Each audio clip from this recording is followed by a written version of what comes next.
പറയാം, ഞാനൊരു കാര്യം എന്റെ ശ്രദ്ധയിൽപ്പെട്ടത് പറയാനാണ്. നമ്മൾ 480 രൂപ കൊടുത്ത് ഈ ചാർജ് ചെയ്യുന്ന ഫോണിൽ ഒരു ഭർത്താവ് മറ്റുപോയ സ്ത്രീ എന്നും പറഞ്ഞ് നാട്ടുകാരുടെ മുഴുവൻ ഏതു നേരവും സംസാരിച്ചോണ്ട് വീഡിയോ ചെയ്യുന്നു. കണ്ട എല്ലാവരും വീഡിയോ റീൽസും ഒക്കെ ഒത്തിരി ചെയ്യുന്നുണ്ട്. നല്ല പിള്ളേര് നാട്ടിലുണ്ട്.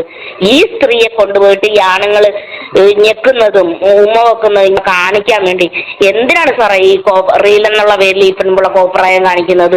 ആരെ കുറിച്ചാണ് പറയുന്നത്?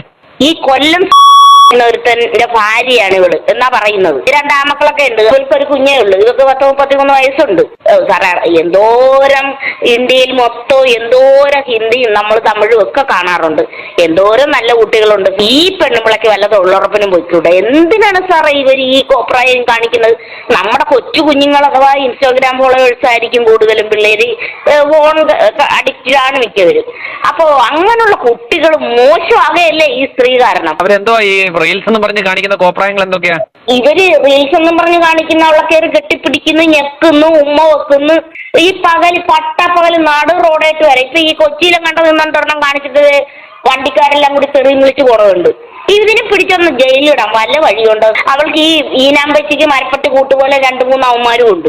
നേരെ വെളുക്കുമ്പോ തൊട്ട് ഇവരെന്തോ ചെയ്യുന്നുണ്ട്. അതിന്റെ ഷൂട്ടും കൊണ്ട് നടക്കരുത്. എന്നാ ഷൂട്ടാണ് അറിയാൻ വരാം. നല്ല മര്യാദക്ക് അഭിനയിക്കുന്ന സിനിമാ നടികൾക്ക് ഇന്നത്തെ കാലത്ത് ഹേമ കമ്മീഷൻ പറഞ്ഞപ്പോ ഓരോരുത്തർ ഓടി അകത്ത് കയറുകയും ചെയ്തതിന് നമ്മൾ കണ്ടതാണ് ഒത്തിരി കേരളം. അവർക്ക് പോലും മര്യാദക്കൊന്ന് എന്തെങ്കിലും ഒരു ചെറിയ വീട്ടു ചെലവ് നടത്താൻ വേണ്ടി ഒരു പരിപാടിക്ക് ഇറങ്ങാൻ പറ്റാത്ത കാര്യമാണ്. നല്ലതിനെയൊക്കെ കണ്ടാലൊന്നും ആരും വിടുകയില്ല. അവന്റെ പേരിലാണ് ഇറങ്ങിയിരിക്കുന്നത്. ഇവക്കൊന്നും മര്യാദക്ക് ചിരിക്കാം. എന്റെ സാറേ, അവളുടെ ക്ലോസപ്പ് കാണുകയാണ് തോന്നുന്നു താഴെ വീഴും.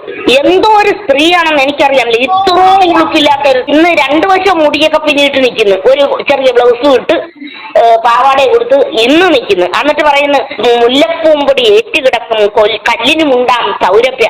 അവൻ ചെറിയൊരു കലാകാരനാണ്. എന്തോ സ്കിറ്റിലൊക്കെ അഭിനയിച്ചിട്ടുണ്ട്. കാര്യം ശരി. ഇവൾ ആ പേരും പറഞ്ഞ് അവന്റെ പേരും പറഞ്ഞ് മുതലിട്ട്. എന്നിട്ട് ചേട്ടന്റെ ആക്സിഡന്റ് വന്നപ്പോഴുള്ള പെർഫ്യൂം ഞാൻ വാങ്ങിച്ചു വെച്ചിരിക്കുകയാണ്. അത് അടിക്കുമ്പോൾ ചേട്ടൻ എവിടെ ഉണ്ടെന്ന് എനിക്കറിയാൻ പറ്റുമെന്ന് ഇന്നലെ പറയേ. എന്തിനാണ് സാറേ ഈ സ്ത്രീ ഇങ്ങനെ അഴിഞ്ഞാടി നടക്കുന്നത്? ഇവർക്ക് മര്യാദക്ക് തൊഴിലുറപ്പിന് പോകാൻ പാടില്ലേ? കേരളത്തിലെ സ്ത്രീകൾക്ക് അപമാനമായൊരു സ്ത്രീ ഞാനിന്ന് വരെ കണ്ടിട്ടില്ല. നമ്മളിപ്പോ 10-50 രൂപക്ക് ഫോൺ റീചാർജ് ചെയ്യുന്നത് നമുക്ക് ഒരേ ഇപ്പൊ യുദ്ധം നടക്കുന്നത് നമ്മള് രാത്രി അതൊക്കെ കണ്ട് അതിന്റെ കാര്യങ്ങളും എന്തെല്ലാം കാര്യങ്ങൾ നമുക്ക് കാണാനുണ്ട്. അവർക്കും ആഗ്രഹങ്ങൾ കാണത്തില്ലേ? അവർക്കും ഈ പറയുന്ന പോലെ ഐശ്വര്യ റായിയെ പോലെ സൗന്ദര്യവും എല്ലാവർക്കും ഉണ്ടാവും. അവർക്കും ജീവിക്കണമെന്നും ഇങ്ങനെയൊക്കെ ചെയ്യണമെന്നും അവർക്കും ആഗ്രഹമില്ലേ? ഐശ്വര്യ റായി ആയെന്ന് പറഞ്ഞ് എല്ലാരും ചെന്നാൽ നടക്കുവാ സാറേ. ഇത് ഞാൻ സാറിനോട് പറയുമ്പോ എന്റെ ഒരു മനസ്സ് സ്ലീപ്പ് ചെയ്തുകൊണ്ടാണ് ഞാൻ പറയണത്. ഈ സാധനത്തിന് പെണ്ണുങ്ങൾക്കുള്ള ഒരു സാധനവും ഇല്ല. എന്നിട്ടാണ് പിടിച്ചു വെച്ച് ഞെക്കിയാൽ കുഴപ്പമില്ല. സാറാ കമന്റ് ഒന്ന് നോക്ക്. ആമ്പിളാര് വിളിക്കണ തെറി കേട്ട ഒരു മനുഷ്യന് സഹിക്കില്ല. നമ്മൾ ഈ 100-300 രൂപ കൊടുത്ത് ടിക്കറ്റ് എടുത്തിട്ട് ഈ നമ്മൾ ബോഡി ഷെയ്മിങ് ആണ് സാറ് പറയുന്നത്. ഈ ചുണ്ടലീനെ കാണാൻ പോകാനാണോ സാറേ? അവള് ചിരിക്കുമ്പോഴുണ്ടല്ലേ ഒരു 25 പ്ലേറ്റ് അവളുടെ 2 സൈഡിലും ഉണ്ട്. നേരെ നോക്കാൻ പറ്റില്ല. എന്നിട്ട് കാളുകൾ കണ്ടാൽ അറയ്ക്കുന്ന രീതിയിലുള്ള ലിപ്സ്റ്റിക്ക് വിട്ട് എന്തിനാണ് ഇവന്മാര് കൊണ്ട് ഈ കാട്ടിയിട്ട് കെട്ടിപ്പിടിക്കുന്നത്? അവര് കെട്ടിപ്പിടിച്ച് ചെവിടിലും കൊണ്ടാക്കുള്ള നമുക്കൊരു ബുദ്ധിമുട്ടുമില്ല. ഇന്നതേ ഒരു ചെറിയ ബ്ലൗസ് ഇട്ട് നടക്കണം ഇവിടെയൊക്കെ. പിള്ളേരുടെ ലോങ് ബ്ലൗസ്. ഇവക്ക് 5-6 ഞെക്ക് ഏതെങ്കിലും ആമ്പിള്ളേരുടെ ഞെക്ക് കൊണ്ടില്ലെങ്കിൽ ഇവർക്ക് കഴിക്കാൻ പറ്റില്ല. ഇവിടെ എവിടെയെങ്കിലും കൊണ്ടിട്ട് ഞെക്ക്. പക്ഷെ അത് കാണാൻ മേലെ നമ്മൾ കാണുന്ന എന്തിനാണുള്ള ഞെക്കണം? ഇത് നമ്മുടെയൊക്കെ വീട്ടിൽ പെൺകുഞ്ഞുങ്ങളല്ലേ? നമ്മുടെ പരിസരത്ത് പെൺകുഞ്ഞുങ്ങളല്ലേ? നാട്ടിലുള്ളതല്ലേ? ഈ കുഞ്ഞുങ്ങൾക്കും ടെൻഡൻസി ആകെയല്ലേ? കൊച്ചു പാവാട വീട്ട് എല്ലാരും ഇങ്ങനെ ഞെക്കിപ്പിടിച്ച് നടക്കായിരുന്ന. ഞങ്ങളും ഒക്കെ പാവടപ്രായം കഴിഞ്ഞവരാ. എനിക്ക് 57 വയസ്സുണ്ട്. നമ്മുടെ മഹാനായ കമൽഹാസൻ സാറും അതുപോലുള്ള മറ്റു നടന്മാരും ഒക്കെ എന്തൊരു കഷ്ടപ്പെട്ട് എഴുതി ഉണ്ടാക്കുന്ന ലിറിക്സാണ് സാറേ. അതിന് പിന്നെ ട്യൂൺ കൊടുത്ത് അത് എത്രയോ രൂപ കൊടുത്താണ് പാട്ട് പാടുന്നത്. ഇന്നലെ ഈ കഴിഞ്ഞ ദിവസം ഞാൻ കണ്ട് AR റഹ്മാന്റെ ഒരു പാട്ടിന്റെ റേറ്റ് 3 കോടി രൂപയും. അങ്ങനെ കഷ്ടപ്പെട്ടും വില കൊടുത്തും ഉണ്ടാക്കിയ പാട്ടല്ല ഇവള് കൊണ്ട കാണിച്ചത് കണ്ടാലുണ്ടല്ലോ. ഇവളെ ചെള്ളിടത്ത് മുഖ്യ കാലിന് ചവിട്ടാൻ തോന്നും. ഇത് കേരളത്തിലെ സ്ത്രീകൾക്ക് അപമാനമാണ് സാറേ. ഈ സ്ത്രീ അപമാനമാണ്. കേരളത്തിലെ സ്ത്രീകൾ ആരും ഇങ്ങനെയല്ല നടക്കുന്നത്. ഇത് ഒരുമാതിരി സിനിമാ പാട്ട് വിട്ട് ബഹിളി. ഇത് എനിക്ക് തോന്നുന്നു ഇവൾക്ക് ഈ ഞാനൊന്നും പറയില്ലേ. ഞാൻ പറഞ്ഞാൽ ഇച്ചിരി കൂടിപ്പോകും സാറേ. പിന്നെ അത് ബോഡി ഷെയ്മിങ് ആണെന്നാ അവളെ ഷെയിം ചെയ്തെന്നങ്ങും പറയരുത്. ഇവ ഈ വാവെടുക്കുമ്പോ പശു കിടന്ന് ചാടുന്നത് കളിയായിട്ട് എനിക്ക് തോന്നിയിട്ടുള്ള. സത്യമായിട്ട് തരും. കന്നിമാസത്തിലെ പട്ടി ഇതൊക്കെ ഉപമിക്കാൻ പറ്റുള്ളൂ. ഇത് എന്താ പറയണ്ടേ? ഒന്നാമത്തെ കാര്യം ഇവർക്ക് ചോദിക്കാനും പറയാനും ആരുമില്ല. ഒരു ചോദിക്കാനും പറയാനും ആളുള്ള വീട്ടിൽ നിന്ന് ഒരു സ്ത്രീയും പോയി ഇങ്ങനെ മറ്റുള്ളവരെ കൊണ്ട് ഞെക്കിക്കാല.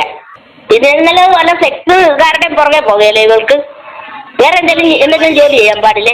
ഇതിന് നല്ലത് സദാചാരബോധം ഇല്ലാത്ത സ്ത്രീകൾ കാണിക്കുന്ന പല പണികളും ചെയ്യുന്നതാണ് നല്ലത്. അവർ ജീവിക്കാൻ വേണ്ടി ചെയ്യണതാണ്. അത് ചെയ്താലും ആ ജോലിയെ നമ്മൾ റെസ്പെക്ട് ചെയ്യും. കാര്യം എന്താണെന്നറിയാവാ, ചിലര് മക്കളെ വളർത്താൻ വേണ്ടി, അങ്ങനെ തരത്തിലുണ്ടായ കുഞ്ഞുങ്ങളെ വളർത്താൻ വേണ്ടി അവരുടെ ജീവിതം മുന്നോട്ട് നല്ലപോലെ കൊണ്ടുപോകണമെന്നായിരിക്കും അങ്ങനെയുള്ള സ്ത്രീകൾ. അത് അവരുടെ ഒരു ജോലിയുടെ ഭാഗമാണ്.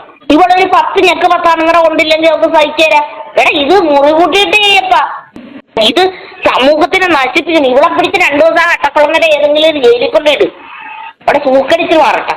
ഈ ഉണക്കവിറക് എന്തിനാണ്? അങ്ങനെയാണെങ്കിൽ വേറെ എന്തെങ്കിലും കാര്യം നോക്കാം. നിലവിലുള്ള ആൺപിള്ളേർക്ക്, പെണ്ണുങ്ങൾക്ക്, സ്ത്രീകൾക്കെന്ന് പറയുന്ന സൗന്ദര്യം എന്ന് പറഞ്ഞ് നമ്മൾ വർണ്ണിക്കുകയും കാണുകയൊക്കെ ചെയ്യുന്ന എന്തെല്ലാം കാര്യങ്ങളുണ്ട് അതൊന്നും ഇതൊക്കെ ഇല്ല. സത്യം പറഞ്ഞ സാറേ, അവിടെ കൂടെ കോഴിക്കോടുകാരനൊരു ഒരാളുണ്ട് ഒരുത്തൻ. അവന്റെ പെണ്ണുമ്പിള്ളേനെ ആരെങ്കിലും നടുറുണ്ടായിക്കൊണ്ടിട്ട് ഞെക്കുകയാണെങ്കിൽ മാത്രമേ അവന് സൂക്കേട് വരുള്ളൂ. അതാണ് കാര്യം. അവൻ എന്നിട്ട് കൊണ്ടു നടക്ക, ഇതിനെയും ചുമന്നുകൊണ്ട് നടക്ക. ഇവള് ഡോറ് തുറക്കുന്നു, കാറിലിറങ്ങുന്നു, പിന്നെ ഓട്ടോറിക്ഷയിൽ കയറുന്നു എന്നൊക്കെ ഒരു ഉളുപ്പ് അസ്ത്രയ്ക്കില്ല. ഒരു ഉളുപ്പ്.